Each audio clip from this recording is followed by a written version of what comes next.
кийинки жылдары болсун мүмкүн болушунча бул нерселерди уюштуруу, бири-бирибиз менен тыгыз байланышта жакшы бир проекттер болуп атат. Ошондо силерге чакырып туруп силер менен уюштурабыз.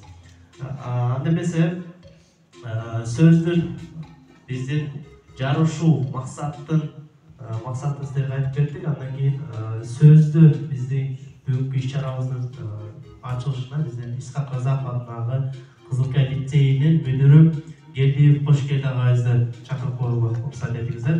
Андан кийин силерге ошол биздин оюн иш-чара баштайт. Саламатсызбы, урматтуу окуучулар, жана эжекелер, катышуучулар.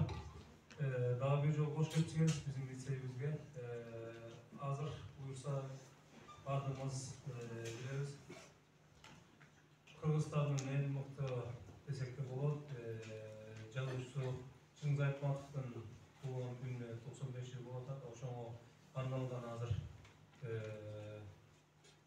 жарыш десек де болот. Уюштуруп атабыз буюрса. Агай айтып кетти, мектептер менен чогуу иш-чаралар азыр буюрса планданып атат, мындан нары да буюрса планданып атат. Иншалла буюрса мындан кийин да болот. Иншалла сиз да азыр жаш балдар, иншалла бул көрүп аткан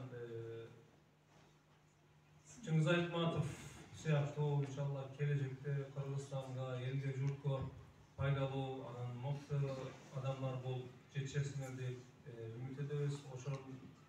Ошол менен ниет менен иншалла ушул сыяктуу жарыштар уюштуруп атабыз. Иншалла азыр дагы эле буюрса көрөсүңөр Чыңгыз Айтматов эмне клубтар, кандай клубтар дегенде ошолордон буюрса сиз дагы өзүңүздү өз турмушуңузга мисал алып, өрнөк алып, иншалла келечекте сиз дагы чоңойгондо ошол сыяктуу адамдар болуп кетишкениңизди талап этебиз. Дагы бир жолу баардык катышуучуларга жарышка ийгилик каалайбыз. Рахмат.